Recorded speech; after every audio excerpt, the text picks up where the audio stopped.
हाँ भाई 12th सब बढ़िया ना। आ गया हूँ एक और वीडियो लेके। सोच रहे हो कि बड़ी जल्दी जल्दी वीडियोस आ रही हैं, तो देखो जितनी जल्दी तुम लोग वीडियो देखोगे उतना ही तुम लोग के जल्दी सिलेबस खत्म होगा। सारी चीजें खत्म हो ही चुकी है, बस दो तीन चीजें रह रही है हमारी, उसमें से एक चीज अभी हम खत्म कर लेंगे।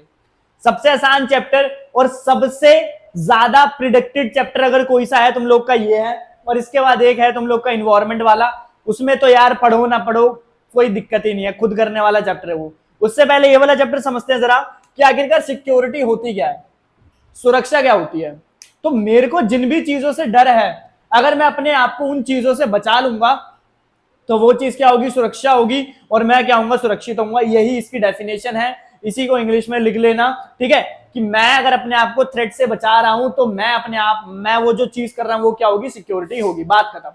समझने वाली चीजें हमारी शुरू होती है कि आखिरकार सिक्योरिटी सुरक्षा कितने तरीके की होती है। तो हमारे पास दो तरीके की सुरक्षाएं होती है, एक होती है ट्रेडिशनल और एक होती है नॉन ट्रेडिशनल। ट्रेडिशनल को हम लोग बोलते हैं पारंपरिक और नॉन ट्रेडिशनल को बोलते हैं गैर पारंपरिक।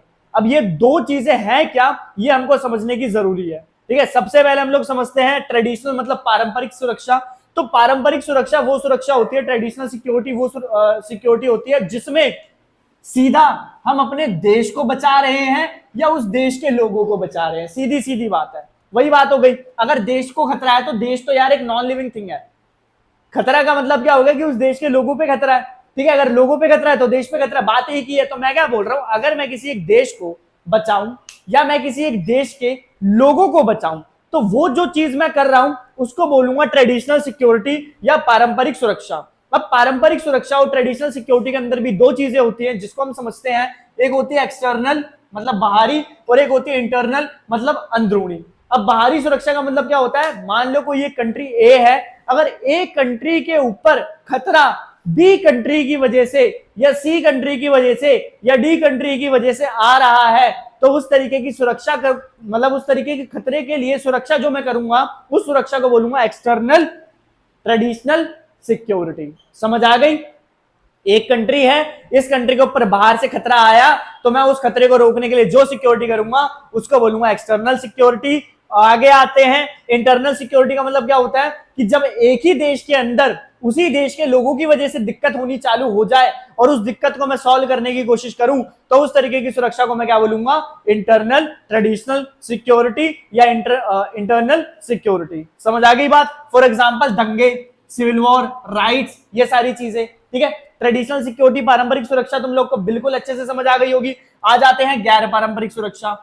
तो गैर पारंपरिक सुरक्षा बिल्कुल पारंपरिक का उल्टा होती है। इसमें क्या होता है, अगर मैं एक देश हूं, मेरे ऊपर खतरा है तो सिर्फ मेरे ऊपर ही नहीं होगा बल्कि सारे दुनिया के ऊपर उस चीज का खतरा होगा। फॉर एग्जाम्पल कोविड-19 आया, सिर्फ इंडिया के लोग मरे क्या, नहीं ना, आधे से ज्यादा देश के लोग मरे, ठीक है। तो इस तरीके की सुरक्षा मतलब इस तरीके की प्रॉब्लम को मैं क्या बोलूंगा, गैर पारंपरिक। और उस तरीके की सुरक्षा को मैं क्या बोलूंगा, गैर पारंपरिक सुरक्षा या नॉन ट्रेडिशनल सिक्योरिटी। अब इसके अंदर कौन कौन सी चीजें कवर होती है, वैसे तो बहुत सारी होती है बट मेन मेन मैंने लिख दी। ग्लोबल वार्मिंग, पोल्यूशन का बढ़ना, ग्लोबल वार्मिंग का बढ़ना, पॉवर्टी का बढ़ना, टेररिज्म का बढ़ना, एटसेट्रा एटसेट्रा एटसेट्रा। तो मैंने अभी तुमको एक ओवरव्यू दे दिया है कि किस तरीके से पारंपरिक सुरक्षा करी जाती है और किस तरीके से गैर पारंपरिक सुरक्षा करी जाती है। इतना लिखो, फिर मैं बताऊंगा आगे किस तरीके से करना है और इस चैप्टर को खत्म करते हैं। जल्दी लिखो इतना। तो भाई अभी तक हमने सारी चीजें देख ली कि कौन कौन से प्रॉब्लम हो सकते हैं, उन प्रॉब्लम को हम किस किस तरीके से सॉल्व कर सकते हैं। अब उसके अलावा जो चीजें हैं वो सिर्फ ये स्लाइड तुमको करनी है और इसके बाद खत्म। हमको डेंजर, डेंजर मतलब जो भी हमारे ऊपर खतरा है उस खतरे को किस तरीके से हम रोक सकते हैं वो समझना है। तो पहले मैं बाहर के खतरे को किस तरीके से रोकूंगा वो समझते हैं। तो मैं अपनी पावर, मिलिट्री पावर को बढ़ा दूंगा। अगर इंडिया के रिस्पेक्ट में भी पूछा जाए सेम आंसर, वर्ल्ड के रिस्पेक्ट में भी पूछा जाए सेम आंसर। तो मैं अपनी पावर, मिलिट्री पावर को बढ़ा दूंगा। मैं पावर बैलेंस करूंगा, मतलब जैसे इंडिया की लड़ाई पाकिस्तान के साथ होती है, पाकिस्तान अगर 2 बम बनाता है तो मेरे को 4 बम बनाने पड़ेंगे, उसको कहते हैं बैलेंस ऑफ पावर। समझ आ गई बात। आगे चलते हैं। कोलिनेशन पॉलिसी, कोलिनेशन पॉलिसी का मतलब क्या हो गया कि मैं अगर अपने आप को बचाना चाहता हूं तो मैं एक स्ट्रॉन्ग देश के साथ दोस्ती करूंगा ताकि बाकी की दुनिया मेरे से लड़ने मतलब मेरे साथ लड़ने से पहले सोचे कि हाँ भाई अगर इसकी लड़ाई हुई तो वो भी आने वाला है। वही वाली बात है, बैक वाली बात जो स्कूल में तुम लोग लेके चलते हो ना, वही। डिसआर्मेंट, ये इंपॉर्टेंट हो जाएगा। यहां पे मैंने हिंदी में भी लिखा है निशस्त्रीकरण।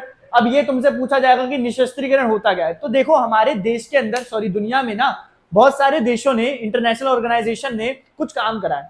काम क्या करा है कि जो हथियार बहुत ज्यादा मास लेवल पे डिस्ट्रक्शन करता है, उस हथियार को बैन कर दिया जाए। फॉर एग्जांपल न्यूक्लियर बॉम्ब, जो हिरोशिमा नागासाकी पे यूज करने के बाद आज तक हमने उसको इस्तेमाल क्यों नहीं करा। अभी रशिया की लड़ाई यूक्रेन के साथ हो रही है, तो रशिया वाली क्यों नहीं यूज कर रहे न्यूक्लियर बॉम्ब को? कर तो सकते हैं बट नहीं कर रहे, क्यों? क्योंकि हमने डिसआर्मेंट कर रखा है। वो सारे हथियार जो बहुत बड़े लेवल पे खतरा करेंगे इंडिया को या पूरी दुनिया को, उसको हम लोग क्या कर देंगे, बंद कर देंगे। समझ आ गई बात?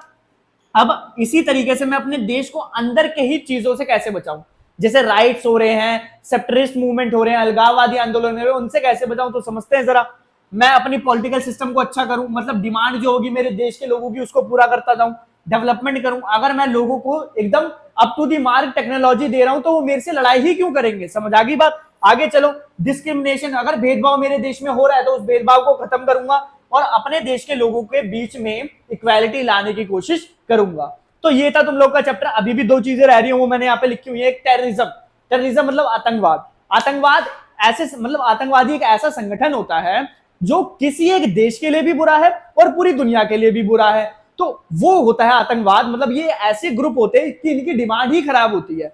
मतलब मैं अगर अपने पापा से कुछ ऐसी चीज मांगू जो पहले से ही खराब है, तो मेरे क्या पापा उसको, मतलब पापा क्या मेरे उसको देंगे, मेरे को देंगे? नहीं देंगे। तो वही वाली बात कौन करते हैं? टेररिस्ट वाले करते हैं, टेररिस्ट लोग करते हैं, और फिर वो लोगों का माइंड वॉश करते हैं, ब्रेन वॉश करके उन लोगों को उन्हीं के देशों के ऊपर हमला करने की बात करते हैं। तो वो होते हैं टेररिज्म। टेररिज्म का सबसे बेस्ट एग्जांपल अलकायदा, एक बहुत फेमस ग्रुप है, आतंकवादी संगठन है। इसने 26/11 में हमला करा था किसके ऊपर? अमेरिका के ऊपर। ट्विन टावर, ट्विन टावर थे, दो टावर जुड़े हुए थे, इस टावर के ऊपर इन्होंने प्लेन क्रैश कर दिया था, बहुत सारे लोगों की मृत्यु हुई थी। तो ये तुम लोग का हो सकता है एमसीक्यू में आ जाए। तो अगर तुमसे पूछा जाए ट्विन टावर के ऊपर या 26/11 के ऊपर किसने हमला करवाया था, तो अलकायदा ने हमला करवाया था। कहां पे है ये?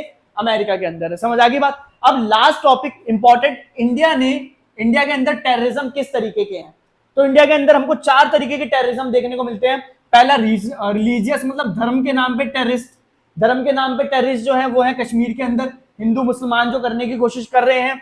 सेपरेटिस्ट टेररिज्म, सेपरेटिस्ट टेररिज्म का मतलब हो गया अलगाववादी, जो अपने आप को भारत से अलग करने की मांग करते हैं। वो हमको पंजाब में भी देखने को मिलता है, जम्मू कश्मीर में भी देखने को मिलता है। समझ आ गई बात? एक होता है फॉरेन टेररिज्म। फॉरेन टेररिज्म का मतलब क्या हो गया कि ये टेररिस्ट इंडिया के तो नहीं है, बाहर के हैं, बट ये असर किसके ऊपर डाल रहे हैं? इंडिया के ऊपर डाल रहे हैं। तो बेस्ट एग्जांपल क्या हो गया? पाकिस्तान। और लास्ट हम लोग का जो इसको पढ़ने के बाद चैप्टर खत्म होगा वो होगा रीजनल टेररिज्म। रीजनल टेररिज्म का मतलब क्या हो गया कि ये एक पर्टिकुलर एरिया में ही रहेंगे और उस पर्टिकुलर एरिया के बैकवर्ड क्लास के लिए काम करेंगे। बैकवर्ड क्लास का मतलब क्या हो गया? जो नीची जाति, जो छूत अछूत वाली जाति होती है, उन लोगों के अपलिफ्टमेंट के लिए ये काम करना चाहते हैं, बट वो जो काम होगा वो काम ये हथियारों की मदद से करेंगे। तो इस तरीके के टेररिज्म को बोलेंगे रीजनल टेररिज्म। ये इंडिया में छत्तीसगढ़ के अंदर तुमको देखने को मिलेगा, मध्य प्रदेश में दिखेगा, महाराष्ट्र में दिखेगा। ऐसे 2-3 शहर हैं, बट तुम दो याद कर लो, छत्तीसगढ़ और मध्य प्रदेश, और इसको खत्म करो। तो देखो यहाँ पे हमने ये वाला चैप्टर भी खत्म कर लिया। इसको अच्छे से पढ़ो, फिर अगली वीडियो में मैं बताऊंगा क्या क्या चीजें करनी है। तब तक अपनी सेहत का ध्यान रखना, और 22 तारीख को फोड़ के आएंगे, सारे के सारे क्वेश्चन यहीं से होंगे। चलो पढ़ाई करो, बाय।